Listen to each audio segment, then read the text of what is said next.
안녕하십니까, 백산입니다. 반갑습니다.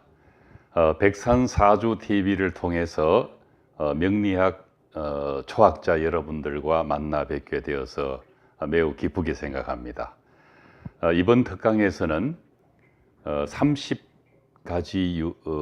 계절별 30가지 유형의 중화용신을 가지고 용신에 관한 문제를 명확하게 공부를 해볼 수 있는 기회를 가지도록 하겠습니다. 처음 명리학을 접할 때 용신이라는 문제 때문에 많은 골머리를 앓으셨을 거라고 봅니다. 섭동명리학에서는 용신에 관한 문제를 명쾌하게 정리를 해 놓았습니다. 용신은 4가지 유형만 있습니다. 화목, 수금, 화토, 토금 4가지입니다. 수금의 경우는 금수, 수금 해서 금이 수를 생하고 수가 금을 생하고, 화목도 화가 목을 생하고 목이 화를 생하는 의미의 목화상생, 수금상생으로 이해를 하시면 되겠습니다. 거의 대부분의 사주는 화목이 용신과 희신이 되거나 수금이 용신과 희신이 됩니다.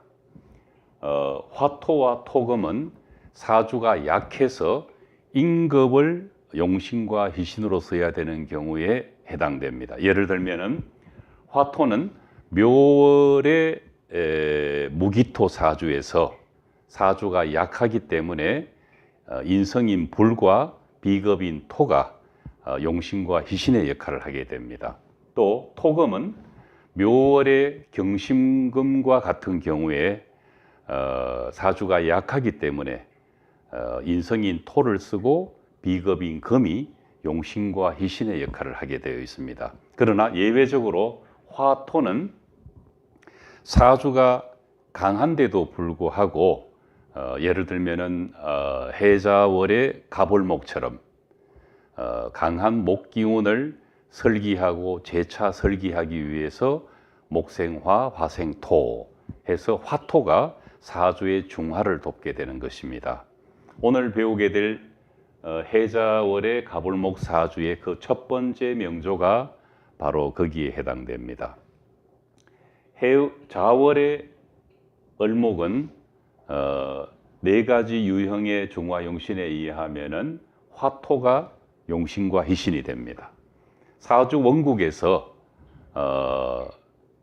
용신과 희신에 해당되는 오행이 어디에 있는가를 찾아보는 것이 가장 먼저 해야 될 일입니다. 이 사주에서는 시간에 있는 정화가 보이고 일지에 있는 미토가 조토로서 불을 머금고 있는 오행입니다. 그러나 미토는 축토 속에 있는 계수로 인해서 정화가 극을 받고 있기 때문에 용신인 정화의 뿌리 역할을 하는 것은 불가하다고 보입니다. 이것을 원국의 암시라고 합니다. 운에서 들어와서 축토를 만나도 미토는 곤란을 겪겠지만은 사주에서 바로 옆에 붙어서 미토를 괴롭히고 있기 때문에 그 암시성이 운에서 만나는 것보다 훨씬 강하다고 이해를 하시면 될 것 같습니다. 혹자는 자월에 목이 있어서 이 목이 화를 생해주기 때문에 든든한 뿌리가 된다고 하거나 또는 수기운이 목으로 수생목하고 다시 목생화해서 아무런 문제가 없다라고 주장을 하는 경우가 있습니다. 그러나 그것은 사실이 아닙니다. 자세한 이론적인 것은 특강이 지나고 난 다음에 자유통변을 하거나 섭동 이론을 공부할 기회에 또 설명을 드리도록 하겠습니다. 그래서 이 사주는 용신이 있으나 천간에 있는 용신은 계수로 인해서 무력하고 미토는 축토로 인해서 무력한 사주입니다. 물론 간목이 없다면 더더욱 좋은 구성이 될 수는 없습니다. 그러나 간목이 있다고 해서 수극화가 일어나지 않는 것은 아닙니다. 이 점 잘 유념해 놓기를 바랍니다. 이 명조의 주인공은 과거 바다 이야기 사업을 해서 상당히 많은 수십 수백억의 돈을 망실하고 지금은 폐인이다시피 가정이 와해되고 떠돌며 살고 있는 그런 곤란을 겪고 있는 사주의 주인공입니다. 비명조를 잠시 보겠습니다. 비명조는 좌월의 갑목사주로서 당연히 용신은 화토입니다. 화토가 중화용신입니다. 중화용신이라고 하는 것은 사주의 중화를 돕기 위해서 필요로 하는 두 가지의 오행을 말합니다. 화토가 중화용신이라면 당연히 목과 수와 이 두 오행은 기신과 구신의 역할을 하고 남는 한 가지의 오행은 한신이 됩니다. 금은 한신입니다. 이 사주에서도 연간에 있는 이 경금은 편관의 역할을 제대로 하지 못하는 한신이라는 점을 반드시 유념을 해야 되겠습니다. 이 사주는 시간에 있는 병화와 월간에 있는 무토가 유정하게 화토가 상생을 한다고 표현을 해도 좋겠지만은 목화가 화목이 상생하는 경우와 수금이 금수가 상생하는 경우와는 구분을 해서 이해를 하는 것이 좋을 것 같습니다. 어쨌든 표현은 화토 상생으로 표현을 하겠습니다. 그런데 이 화토의 중화용신의 뿌리가 되는 오행이 임목과 술토와 술토 잘 발달되어 있습니다.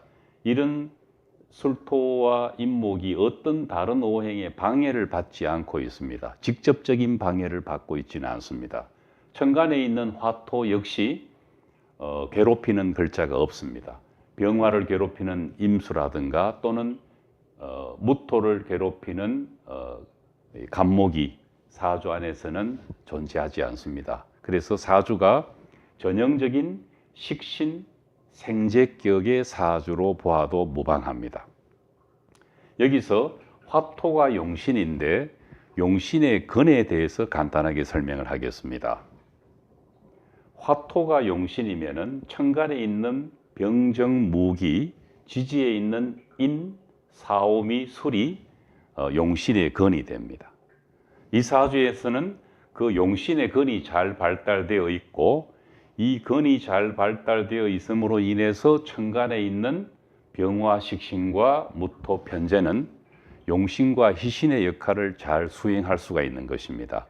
어떤 사주를 보더라도 용신의 근이 있느냐 없느냐는 매우 중요합니다. 그리고 천간에 있는 글자는 희용신이 되든 기구신이 되든 가시적으로 표출되어 있는 오행이기 때문에 그 사람의 생각과 말과 행동이 반드시 그 글자들의 영향을 받게 되어 있는 것입니다. 오늘은 간단하게 해자월의 갑올목 사주에서 화토가 용신이 되고 화토가 사주 원국에서 잘 발달되어 있는 경우와 사주가 희용신이 있기는 하지만은 기구신에 의해서 극을 받고 있는 경우를 대비해서 공부를 해보았습니다.